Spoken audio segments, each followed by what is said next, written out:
episode of Kitchen Witchery and Other Spells. Today I'm going to make Spaetzle. And Spaetzle is a German pasta type thing. You don't need to use a ricer for it, but it really helps to use a ricer for it. You can use like a grater or whatever. But it's obviously gluten-free. For me, it's not normally. So in this particular recipe, I'm using a blend of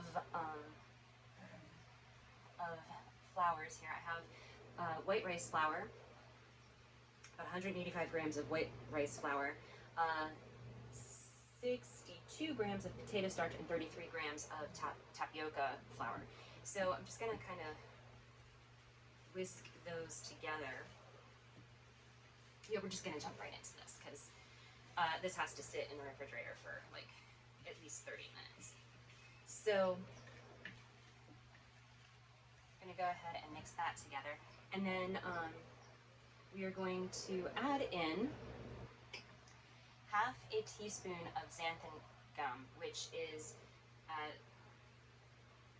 just for stabilizing the pasta, basically. Half a teaspoon of kosher salt and half a teaspoon of nutmeg. And we're just going to whisk all of these together so that everything is evenly distributed, just like that. Okay? So then we're going to make a well here in the center of our dry ingredients. It's like architecture. Cooking and architecture all at the same time. There we go. And into this well, we're going to first add our milk. It's supposed to be room temperature, but it's a little chilly, so it'll be fine. You want to pour that into the well you just made as best you can. And the eggs. These are 4 eggs beaten, also meant to be at room temperature, which is good because that's how I keep my eggs. All right.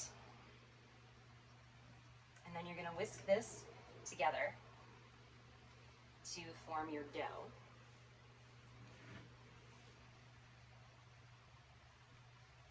And the dough should come together fairly quickly.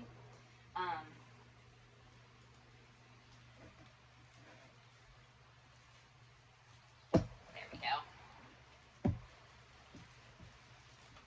You just want to make sure everything is incorporated. Then you're going to cover it, and you're going to put it in your refrigerator for at least 30 minutes, up to overnight. So this is a very flimsy whisk and a very thick dough.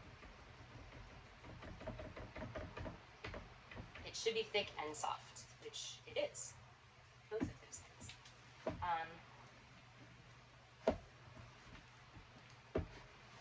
There we go. So basically, I'm just going to have to pull this from the inside of the whisk, and then this goes, I have a lid for the bowl, so it's going to go into the refrigerator then, and we'll be back in like 30, 40 minutes, an hour, or something like that.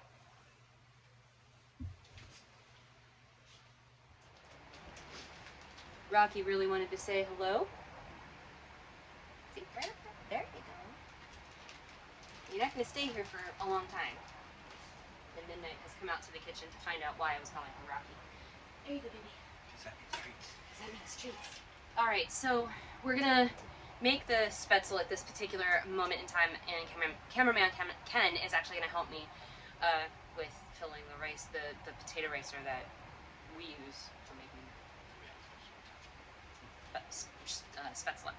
So you want to bring a pot of water, salted water, to a rolling boil, and then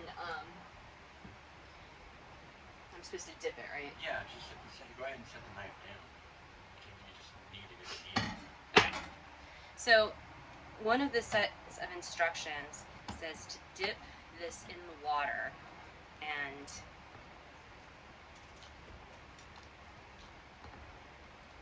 do it like so.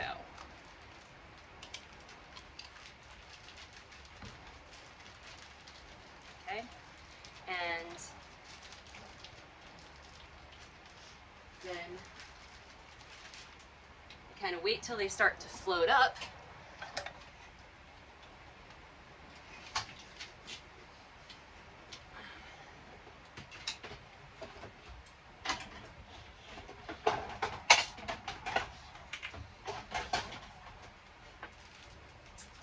And you're going to scoop them out and put them into a colander and run them under warm water.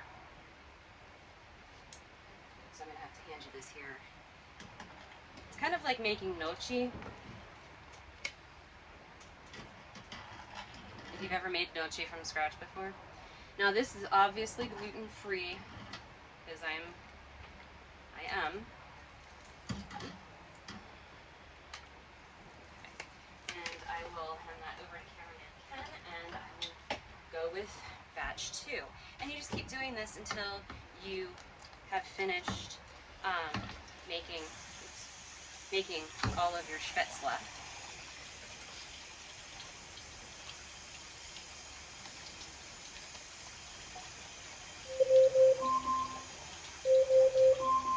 Alexa, stop.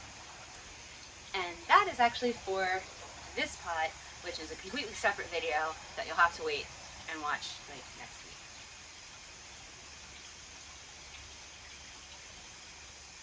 But anyway, that is basically how you make Spaetzle. I'll show you, once we get all of it cooked and everything, I'll show you how to prepare it to actually serve it for a meal. Alrighty, so this is the final stages of our Spaetzle. So what I'm going to do is I am using about 3 tablespoons of butter because apparently I am not Pennsylvania Dutch enough, because I actually said is 3 tablespoons too much. The answer is no, because we really like our butter, but you know, I'm also trying to, you know, be healthy and considerate of people's arteries and everything, but this is German food, and German food is not considerate in that way. So 3 tablespoons of butter. This is my own recipe. This is what I do, or I should say what I'm going to do, because I think we've only ever made Spaetzle once. Spaetzle, not Spaetzle. Spaetzle, it's not a pretzel. It's completely different. And, I mean, whereas this is good, it's just kind of like eating very bland mochi. So I'm melting my butter over medium heat,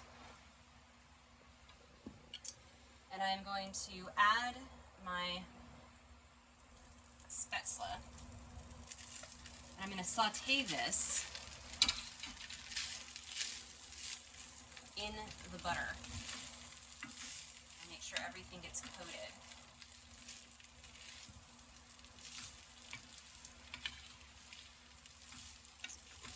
Now the dough itself obviously already has salt and pepper in it, so I don't need to really season it in that manner. Instead, I'm going to season it with some nutmeg and cinnamon, because I like those flavors. And I season with my eyeballs when I'm making things up. That's probably about a teaspoon and a half, I'm guessing. Probably about half that. Okay, 3/4 of a teaspoon. And about the same for the cinnamon.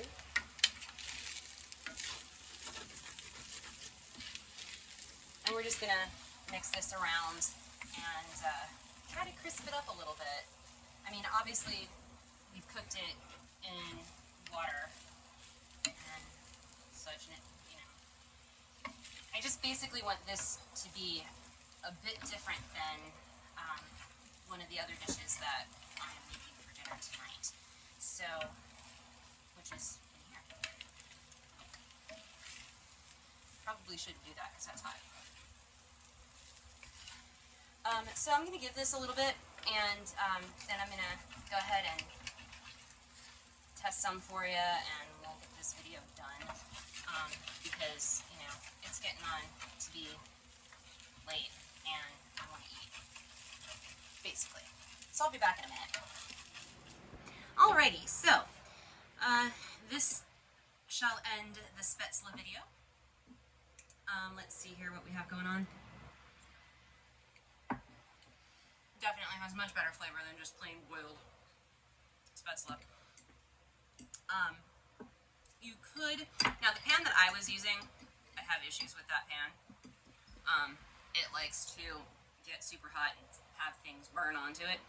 So I didn't actually get this to crisp up the way I wanted to, but you can actually get it to crisp pretty well if you use, like, I don't know, a normal pan. Don't try to be fancy. Seriously. Don't try to be fancy. Always choose chaos. And that's my advice to you. But anyway, I hope you liked this video. I hope you found it at least entertaining, if not informative. And, you know, if you liked it, go ahead and hit the thumbs up button. If you didn't like it, hit the thumbs down button. Just let me know either way what you liked, what you didn't like, what you would like to see on this channel. And, excuse me, make sure you hit the subscribe button and ring the notification bell so that you find out and know when all of my videos come out, which at this point I believe is every Friday. Or at least it's trying to be every Friday. So, thank you guys for watching, and we'll see you next time.